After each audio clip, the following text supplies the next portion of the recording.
Welcome to episode 23 of the Liz McMullen Show. My guest this evening is Jordan Redhawk. Welcome to the show.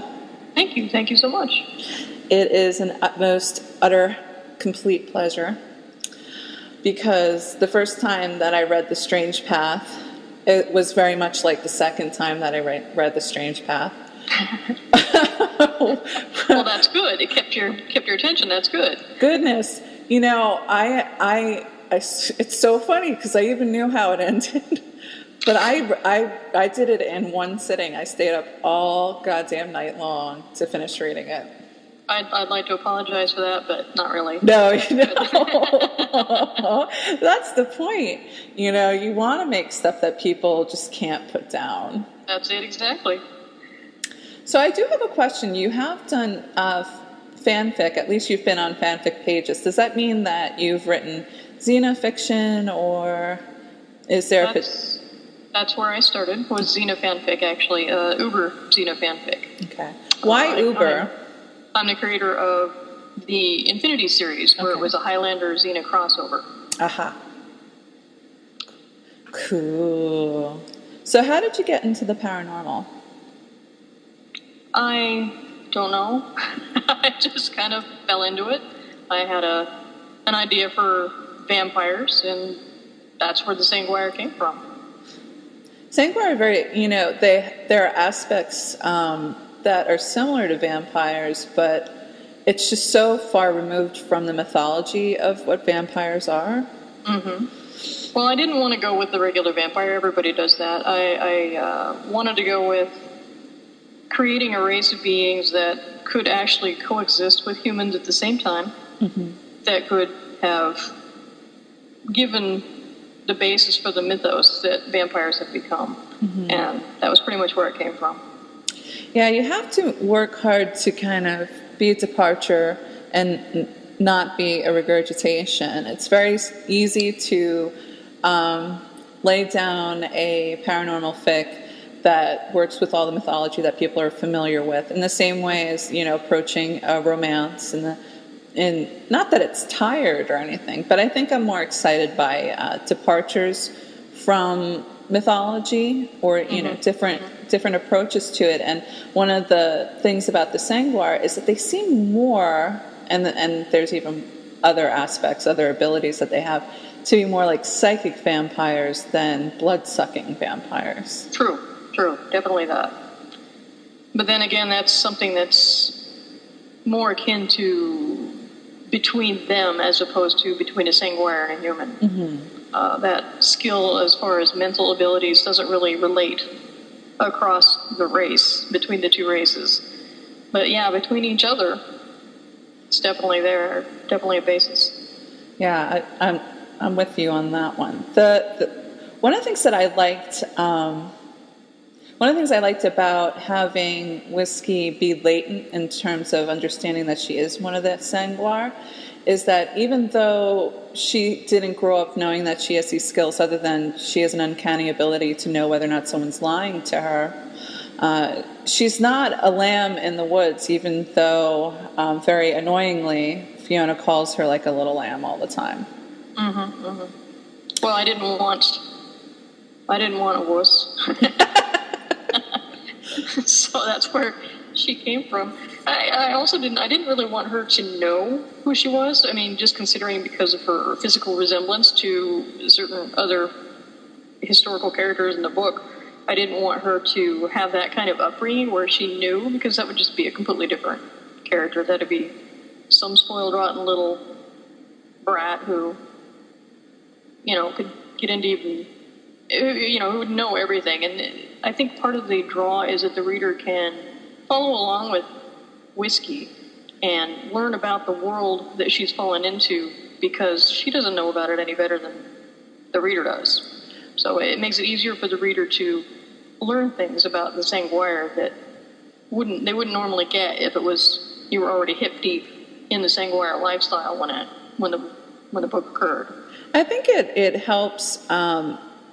This is, I'm at a loss for proper language other than saying it helps her have some grip on humanity, Yes. including empathy, and I I think the fact that she was homeless for a good 6 years before she discovered not only that she was Sanguire, but that she was like the chosen one. Like she's a very unique and powerful one. And I think that carries through all 3 books, where she has that level of humanity, where she's not the type of person to be an aggressor and harm somebody because it's fun. You know, in the way that Fiona and her little crew were apt to do, and I think that she probably would have a hard time maintaining that separate point of view, especially when she finds out that she's Sanguire, in regards to other humans, whereas not seeing them as like chattel. You know, she has a great deal of value and importance put into them. So Yes. so I like that she needs that balance. Well, especially if she's supposed to be uniting, according to her prophecy, that she's supposed to unite all the Sanguire of the different countries, the world. You just can't do that without compassion and empathy, and this way it's kind of ingrained in her. And she also doesn't jump on board pretty quickly, because so far there are 3 books out: The Strange Path, Beloved Lady Mistress, and Inner Sanctuary. And with each book you get a little bit more knowledge of the history of this particular group of people. And so why do you think that one of the things that surprised me was the character Reynard Dorst? He's a bit of a character, but he's got so much going on. I think he's fun, and you know, for so much more so in the 3rd book. But he's like this wonderful caricature, kind of like a flamer. Yes, definitely. And no, I have no idea where he came from. I found a picture on the web, and bam, there it was. It's like, that's Reynard. Okay, yeah, we'll use him. That's where his character came from. I was like, flamer. I love that Pretty because, much. yeah, total flamer. And, well, I mean, it's more delicately dealt with at a certain point where Whiskey has some of Elizabeth's memories. She's like, yeah, he always was one for drama. And it grates on some characters more than others. But he loves messing with people. And what I think he does. Yeah. I find him awesome because he is a badass spy and assassin. And he has a really great sense of humor. Well, if you are that badass, you really don't need to be acting it, do you? No, actually, that's the key. When you really are the shit, you don't have to spend time convincing people. Exactly. So let's see. I was a little ambiguous about Father Castillo, and I think maybe the way you wrote it was intentional, that a lot of the characters that she meets, Whiskey meets along the way, you never quite know if they're folks that she should put her trust in. He's got an interesting backstory that maybe someday I will write, but yeah, he's definitely been raised by humans just like she has, so they have a lot in common in that respect. And he's someone she can trust, someone that she can, I don't know, I guess she can use her arguments for compassion and empathy for humans, and he completely and totally understands and backs her up. And I think she needed that in the story. I mean, if you're thrown hip deep in this crowd of aliens, basically, or her, completely different culture that she's even got any experience with whatsoever, it helps to have him there to ease her transition, so to speak. Exactly. In the first novel, I was worried that he was too enmeshed in the culture, and that she would get narked on to the agronome. Is that the way? Yes, agronome, yeah. So that's like a ruling body for the European Sanguire, and when Father Castillo had first seen her, she had a remarkable resemblance to a previous woman named Elizabeth, and she was also very nicely referred to as like the sweet Butcher. The sweet butcher. Yep, the sweet butcher. You're a sweet butcher, aren't you? How did you decide to differentiate? Because in some ways it seems like a nature versus nurture.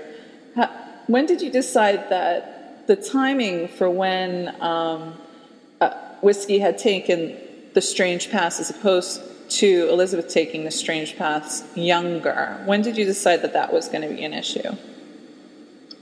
I couldn't tell you. Probably when I first began writing it. I knew that I wanted the book and the turning and the following the strange path. I had that. This book's gone through so many rewrites. It's nothing compared to what it was in the beginning. It's like completely different from my very first draft. I don't think that it would be possible for anyone to, having grown up as a normal person, Sanguire or human, to have gone through the turning, the change without some changes, of course. But I don't think that they would have such a lack of compassion unless they were stuck back in junior high school, where all the bullies are. Mm-hmm. And that's pretty much why I wanted to have her do it earlier and use that as a cause as to why the Sweet Butcher became such a nefarious person and all that. So that's pretty much what I was probably thinking of at the time, was to have her take it done, have her take that path far earlier than was normally accepted in society, Sanguire society, so that it would be a cause for her to have grown up to be such the pain in the butt that she was. Exactly. And one of the challenges for Whiskey from before she realized what she was and up to the time where she begins to take the mantle of this particular role is that she feels the seductive nature of the more malevolent and violent expressions of emotion. And she worries that she will be like that tyrant that Elizabeth was. And anytime she gets a little bloodthirsty or her emotions take her ahead of herself, then she worries that, oh my God, what if I'm going to be like this woman? And that's her little tension. But the reality is that she has a different upbringing. She has a different perspective on life, that she could never truly become the Butcher unless she wanted to. So when you were creating these characters like Fiona, Manuel, Daniel, Alphonse, Brownwind, Zebediah, and Cora, how did you? It's almost like the Lost Boys. Like, how did you think of this little group with Fiona at her head? Well, the original book was basically like the original manuscript was basically 1 and 2, book 1 and 2, okay. And it all happened there was just so much going on at that time. Okay. That I initially had Doris was the first person she met, and Fiona and her crew didn't even exist. But as I finished that part of the novel, I realized that a lot of what Risky was doing was just going with the flow. People were making decisions for her. She was following along on the path like a little sheep. And that doesn't make a good story. Mm-hmm. The main character has to make choices in life. She has to decide to do what she needs to do to get through the book. Otherwise, it's not going to be interesting. So that's when I decided to create Fiona and her pack, something to kind of up the ante for Whiskey and make her have to make choices to decide that, okay, I'm going to have to do something here, or something worse may happen if I don't. Mm-hmm. So that's where they came from. And again, it was a case of I went looking for online for images for punks, mm-hmm. and I found these people, and that's where they came from. That's where I created them from. It's I think because my feeling is I really enjoyed the first and the third. The second, for me, which was Beloved Lady Mistress, mm-hmm. there was too much. I have no better other way of putting it than there were too many things that happened off camera. Mm-hmm. We knew that there was tension and that she didn't want to get caught, and she's trying to deal with all, like, for example, with Valmont, we know that he's a danger, that he mm-hmm. killed her predecessor, Elizabeth. But I felt like there were a lot of different conflicts that occurred in book 2 where she is able to escape before she's in his clutches. Right. And I felt like I knew, like I was invested with the characters from the first book. And I knew that there was some concern about Valmont and, but I didn't see enough of why he was dangerous. I knew through the eyes of other characters that he's dangerous. I learned that, the role that he took. But I didn't feel like in the second book that there was enough true danger, whereas in the first book, there's just so much action. I was worried, what does Fiona want from her? And then what is this crew going to do to her if she doesn't come into the fold?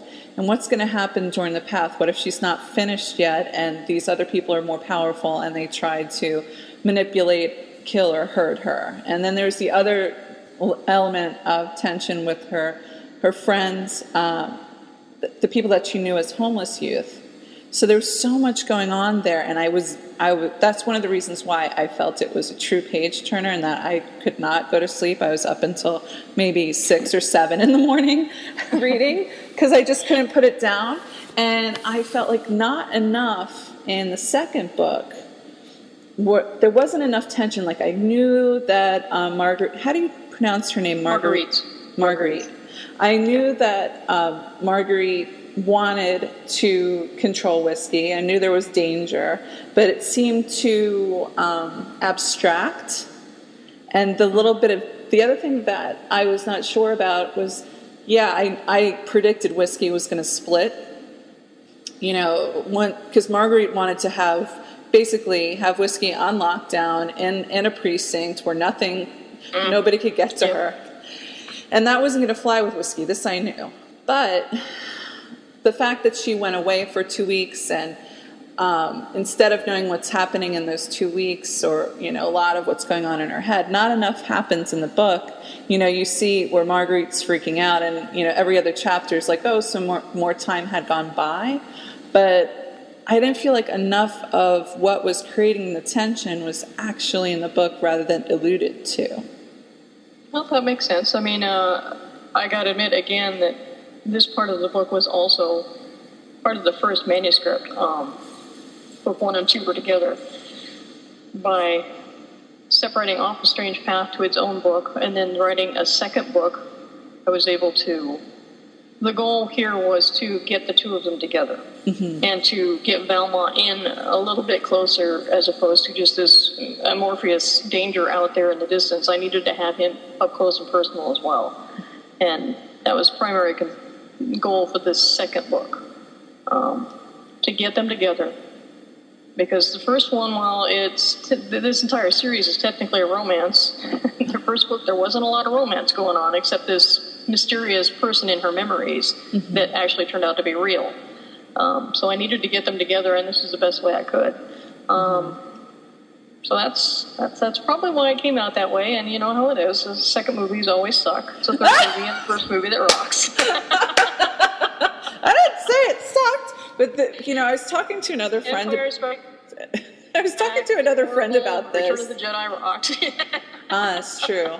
I think now that I understand that something that was whole was separated, that makes a little more sense to me because the other thing, I was talking to a friend of mine about this, and not about your novel in particular, but the concept in general of fading to black, which sometimes can work, but for me, since some of the initial experiences or what Whiskey learns is actual memory, things that get her all hot and bothered. Like I can understand you not having the sex scenes with Cora because just her, being a little limpet and Fiona's like whore. Why'd you have sex with Whiskey? We're trying to get her under our will. But with Marguerite, I really felt at least once in that book, especially once they finally got to a common ground, that if they were going to have sex, it had to happen, quote unquote, on screen, as opposed to off. You're not the first. I've heard that before. You're not the first. What? I'm not the first? I mean, honestly, my point of view regarding sex scenes has developed and changed. But in this case, I felt like it's not so much that I needed something gratuitous, like something with like this party part and this, the clitoris and moisture, and like that wasn't what I needed. I just needed to see them together in bed rather than the next day.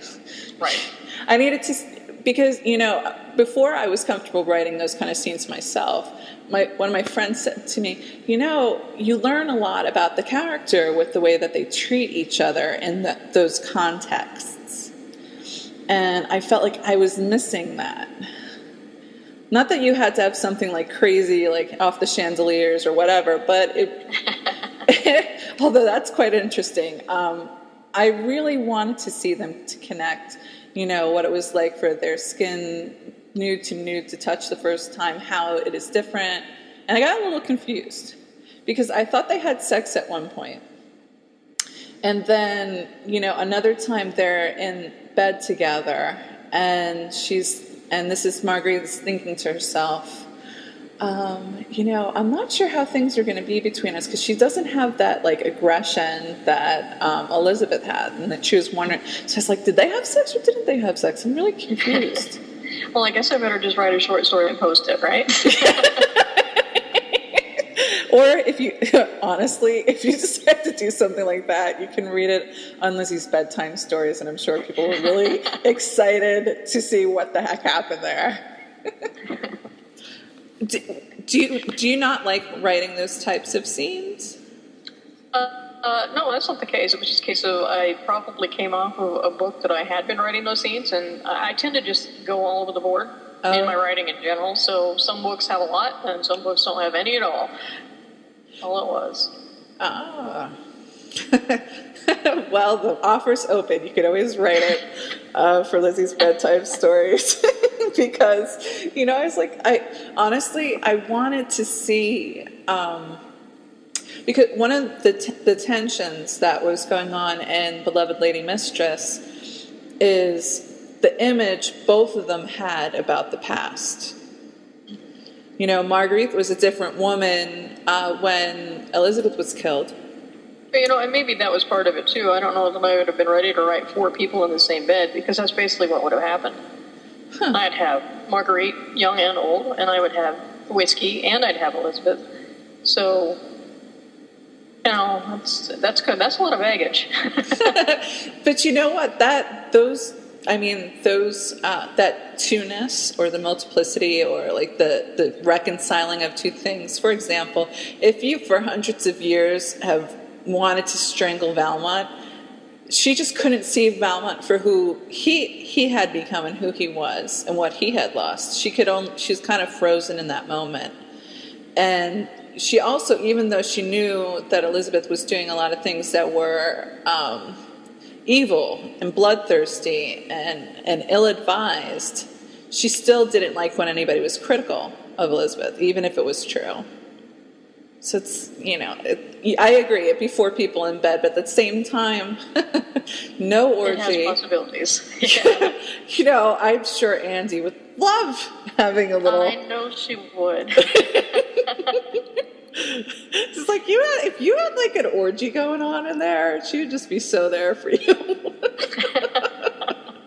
Cheering you on, like dabbing your forehead as you wrote. Oh my God, that's just so funny.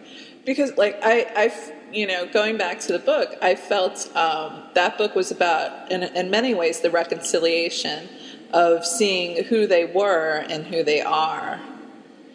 And the problem for Whiskey is that she has this two-ness that she has to cope with. There's difference between being Marguerite and maturing and growing and changing and becoming, an executive, somebody who's very, business savvy, from being, somebody's consort.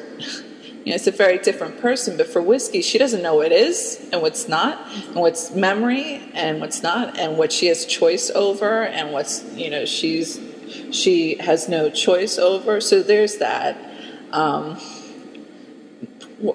a better word, like confusion as to what she's feeling and what she's remembering and who she will become. So it's a very complex thing that she's trying to tease through. And I think towards the end of it, they were able to kind of get to a better place. But still, I felt it was a little bit unresolved whether or not they were to be together. And it took Marguerite a long-ass time to figure out that caging that bird was not going to make Whiskey act in the way that she wanted her to.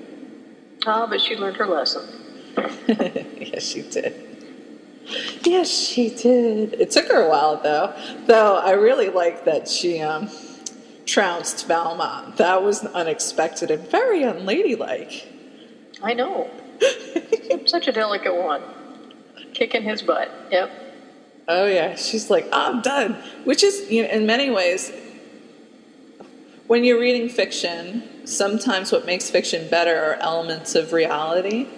And one reality is if you are bitter or if you can't let go of something, and something that's as entrenched as hundreds of years wanting to get back at this man for taking the love of her life away, it's not going to resolve, oh, you've changed, Valmont. We're cool. Let me give you a hug. With both hands around the neck. Oh, wait. Yeah. One of the things I was not expecting that I learned in the third book, and it's not really a spoiler in the bigger sense of it, was that no matter how ill-advised Elizabeth's moves were, she had 3 people important in her life that were in love with her. Mm-hmm. She had... Crazy people. Exactly. She had Marguerite, she had Dorst, and Valmont. All 3 of them were in love with her. Mm-hmm. And it was so funny because, that makes even the bedroom even more complicated. If you think about it. You said 4? Actually, there was 7, right? Wait. I was like, or shit. 8, because then there's 2 guys and they have their current and past. Oh boy, that's definitely Andy would be interested in that, right? It's just like, crap, that's just really complex. And I didn't expect, and you always wonder whether these despotic individuals are lovable. And apparently, the Sweet Butcher was. And they all wanted to be close to her, and they all did it on her terms because there were no other terms than Elizabeth's terms. Yeah, she wouldn't have any other way. She was a scared little girl, and she needed to be in control at all times. And if it feels good, she did it. Pretty much. Does it feel good? Yeah. Is it right or wrong? Who cares? Go back to rule number 1. Does it feel good? Yeah.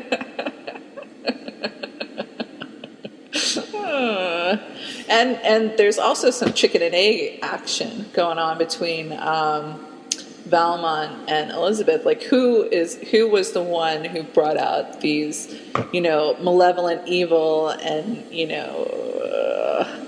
awful tendencies between the two?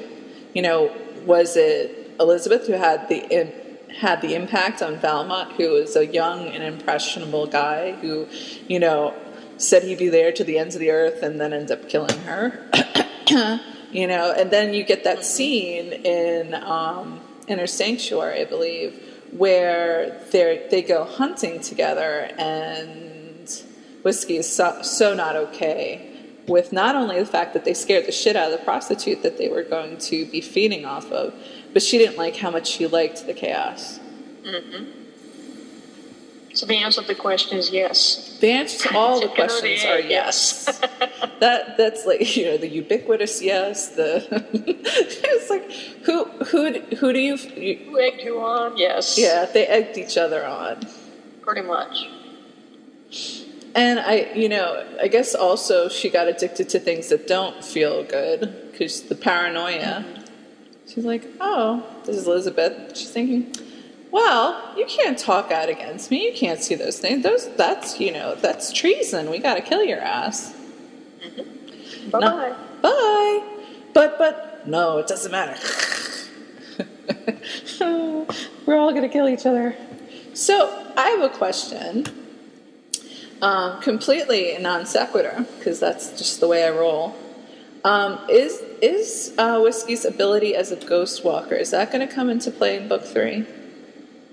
Yes, it will. It most definitely will in book 4, Lady Dragon.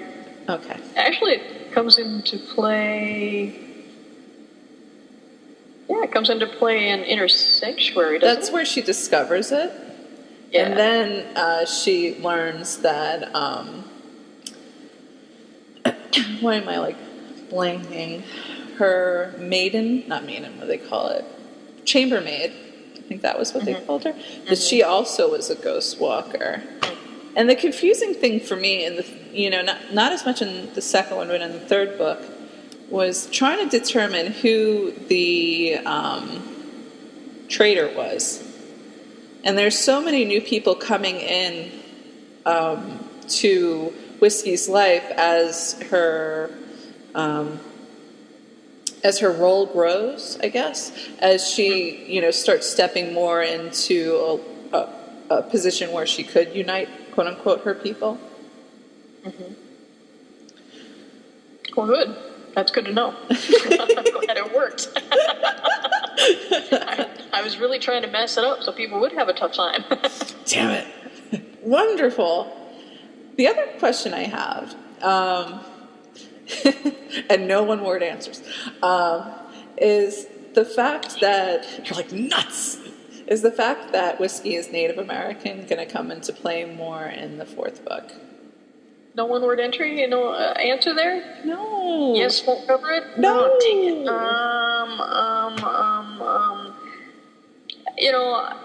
Part of the reason that I made that happen was because I knew that Whiskey would be the one who would be uniting all of the Sanguire. I also knew that, politically speaking, a bunch of European Sanguires setting up in a house on American soil would probably not be conducive to, good relations with the locals. Mm-hmm. So that was the primary reason for making her half Indian, was because I wanted to make sure that the Indian Council wouldn't automatically toss them all on their asses. Yeah. That was the primary goal there. That was why. Okay. Because I had this yearning as I was reading about that, about the Native American aspect. I think that they have different approaches on how to walk the strange path.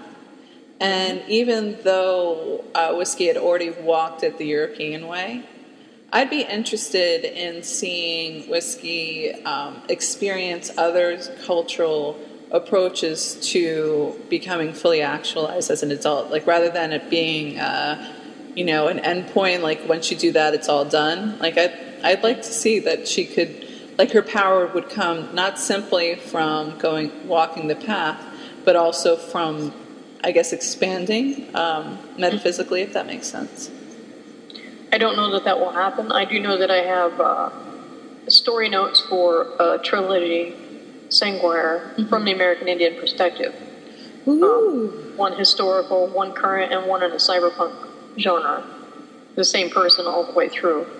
I don't know when I'll ever get to it. I don't have a character. I don't have a plot. I just know that this is what I wanted to do in the future. So who knows? Maybe you'll be able to see that. Maybe if I close my eyes and think really hard, I could sway you to write that. Good luck. Yeah, no. People have been trying for Teopakila Coda, sequel for a long time, and it hasn't worked. Well, what happens is what happens, but at least I know that cognitively I wasn't going in a wacko place.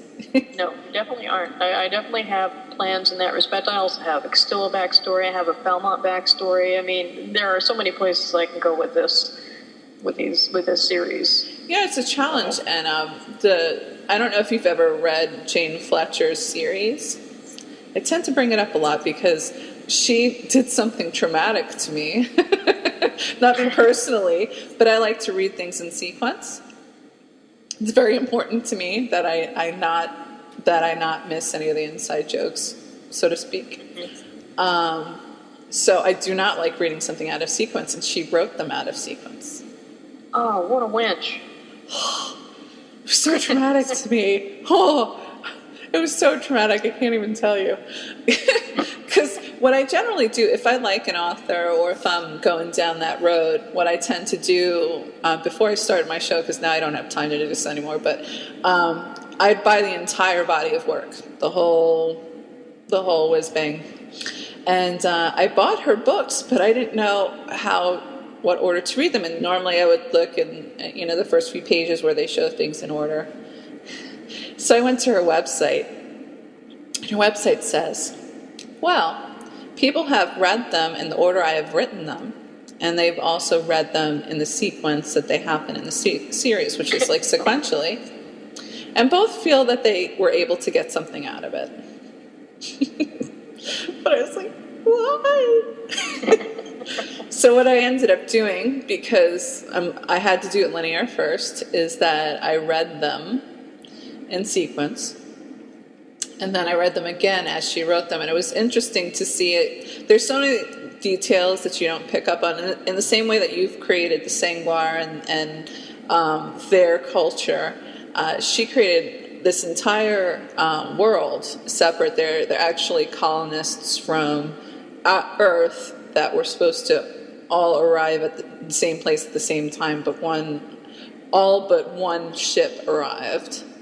And so you're getting what their lives are like after, they've been there. But I was like, how can you do it out of sequence? And I still love it, and what's funny is that I have favorites that are also out of sequence. There are some things that I like more than others, but the reason why I brought it up for you in the first place is that she wrote one, and then she realized that she thought of another two characters and created a whole new book with their actual story, which is the backstory to the one that was. It's like Back to the Future. It's too confusing. Well, they were in the fourth position, but really we went back 2 books, and that's when they first got together. And it just makes my eyes cross, and then I crawl in a ball and hold myself and rock. Like it's out of sequence. But as a writer, do you write more than one project at once? Oh, heck no. There's no way I can do that. No way at all. If I get hooked up in another project, that's my entire life and my entire being. That's my favorite book, the one I'm working on. I can't focus on anything else. Good. I don't want you to traumatize me like that. I'll do my best. I know that I'm the utmost and most important person in your life now that we've met, but I know it totally. Because I'm the most important person. Who you are, but by golly, by golly, you're it, Liz. Most important. There are two. Oftentimes when I'm reading a series of books or several books by the same author, there are certain words that pop up. So one of them that you use quite often, very effectively, because the word has the immediate reaction and cognitive for me, which is soured, where your character is la la la la and then says, "Oh, you've totally ruined it." So you use the word soured as to how they feel in the face of somebody spoiling a perfectly good ride, good buzz. You spoiled it. I'll have to change that. You're like, I gotta start changing that. The other thing I'd never heard of before was a cut buddy. Where did you hear that? Where'd that word come from? I think I got that from the Urban Dictionary. Oh, okay. Yeah. I was looking for street speak, basically. Yeah. But basically, it's a different word for fuck buddies. But there's a little pretty more. Much, yeah. Yeah, there's a little more going on. But yeah, I said cut buddies, and I'm trying to think in my head, cut buddies. How does that? I don't know. As I'm trying to, etymologically place it, but it doesn't make intrinsic sense. I don't understand what that word means. And What happened with Cora? Because, like, even though she was there in Beloved Lady Mistress, I didn't feel like she was there in the same way that she was in the first book. Well, I needed whiskey to dump her, which I did. She served her purpose, but I also didn't want to throw her away because I needed her later for other reasons. Mm-hmm. And that's pretty much why she kind of faded off a little bit. I couldn't focus that much time and effort on her while I was working, trying to get Marguerite and whiskey together at the time. Mm-hmm. So that's pretty much why she kind of faded off a bit, but I still needed her there. She switched teams. Mm-hmm. The lovers that she had after breaking up with whiskey were boys. Yeah, well, you know. I think she was kind of like, she didn't matter. The playing field is very wide. You know, I feel like I not that I like a book with her perspective in it, but I would almost wish to have a moment to sit down and, you know, have a cup of coffee with her and see what she was thinking about all of this as it was going on, because she was used as a pawn by Fiona to try and draw whiskey in with sex. And then she stuck around, and I wasn't sure what her motivations were, or that she even considered it a possibility for her to be the queen to Whiskey's ruling role. So I didn't even see that for her. I know that she didn't want to be disengaged, but Whiskey was kind of blasé until Marguerite came on the scene. So, yeah, I definitely think that Cora had daydreams that it was a possibility that she would be the future queen of all the Sanguire. You know, and again, when I'm writing Cora, I'm thinking of her in terms of, I mean, despite the fact that she's jaded and she has Fiona as a mistress, I was thinking of her more along the lines of this happy-go-lucky permanent child, I guess. You know, just your typical teeny bopper kind of thing. Mm-hmm. And so while, yes, in reality and in retrospect, her thinking, I do believe that she was hoping that she would be beside Whiskey the entire time. You know, the way that you mentioned, and even when you're talking about Elizabeth going through the change very young, it has the same feel of junior high. But I like you, and you like me. We should be together forever. Pretty much, yeah. Oh, come on. Let's play. Poor Cora. So through the series of 3 books, we know that there is also one long-standing character who has an undying hate for Whiskey, which is just a translation of her hate towards Elizabeth, and that was Bertrada Nijmeh. How do you pronounce her last name? Bertrada Nijmeh. Yeah. Nijmeh. Okay, I couldn't figure out how to pronounce that.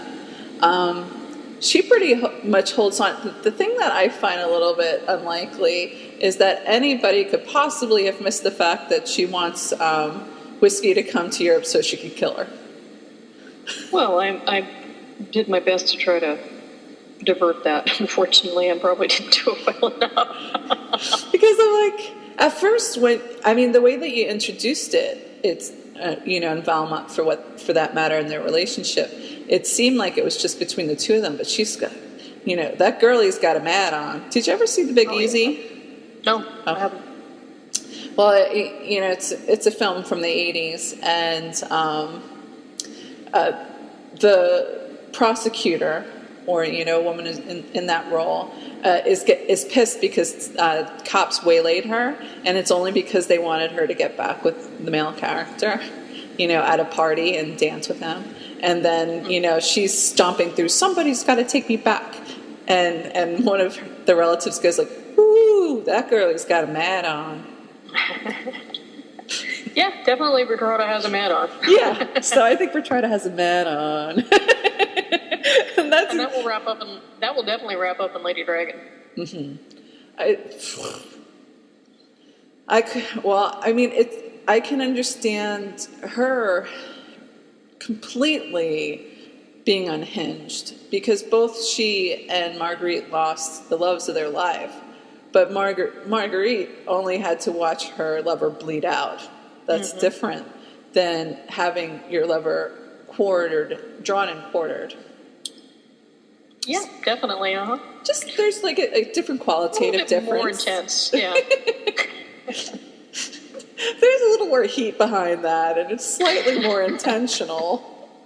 My God. Which is probably why, Marguerite was able to get over Velmont, where Bertrada, she ain't getting over nothing. No, there ain't never getting over that. No. That's why I worried that her chambermaid, Whiskey's chambermaid, I was worried that was one of Bertrada's friends. Yeah. Yes. Another red herring that worked, yes. That was a really good red herring, by the way. Awesome. Yes. Because you totally got me there. I did not see that one coming. And was Andrew the name of the Andre, yeah. Yeah, he was the guy who was totally freaked out, who used to be at Elizabeth's beck and call, correct? Yes. Okay. Because I have notes of characters, but I realized I should have made more extensive notes. So I name and role, so I can remember who's who. Because I'm like, and I was like, why will Andre not loosen the fuck up? I don't know what his problem is, and I kept on waiting for it to happen. I'm like, damn, you gotta really kick a dog well that hundreds of years later they're still whimpering and whatever you want me to do. Yep. Hey, that was good. Yes. She knew her shit. Yes. So that was that.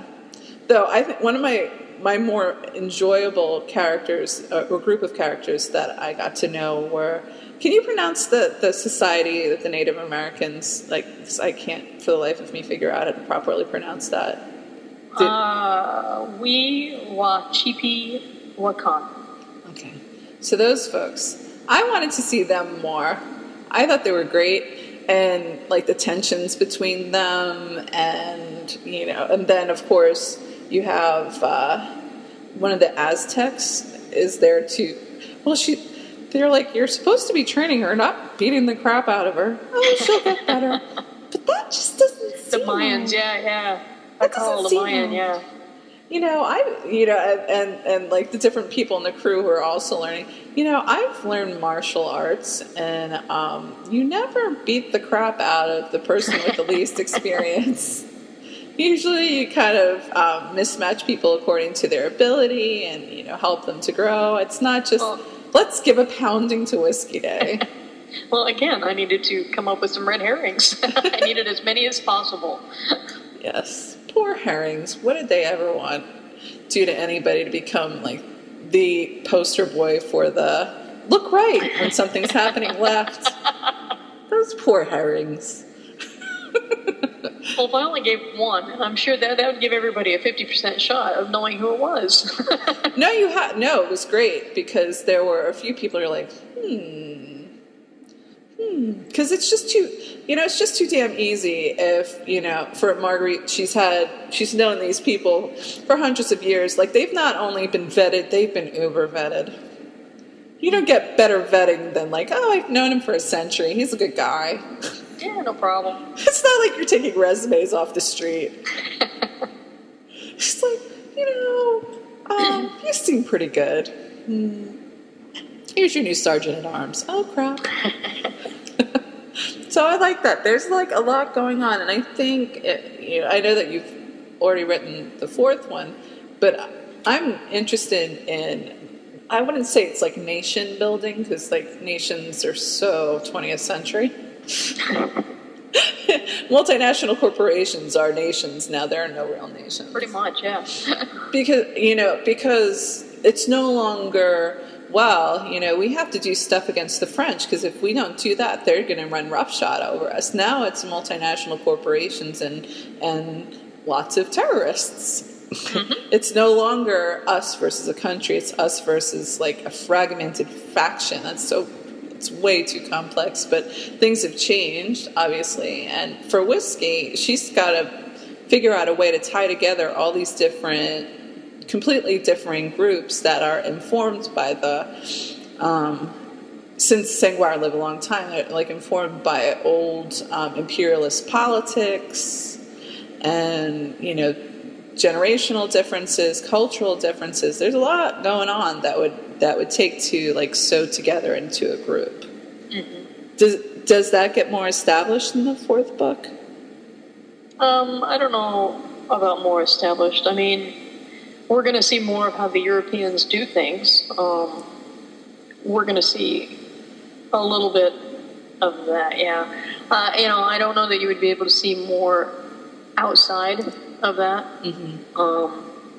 because I'm not bringing in that many other countries or representatives or ambassadors or what have you to be the focus. To do so would make I'd have like 3 times the book. My goal was just to get through the European issues, so... these are all just curiosities on my point, you know. I'm just curious because you have so much... so many rich elements that you could easily tease out 1 or 2 things and parlay them into the next book. And it's very different from a traditional series where each new book has a different love affair.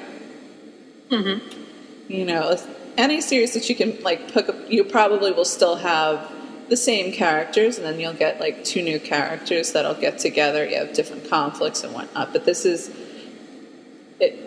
It's very different the way that the 3 Strange Path series have kind of sewn themselves together, because there's not that dynamic, even though there is the romantic element to them.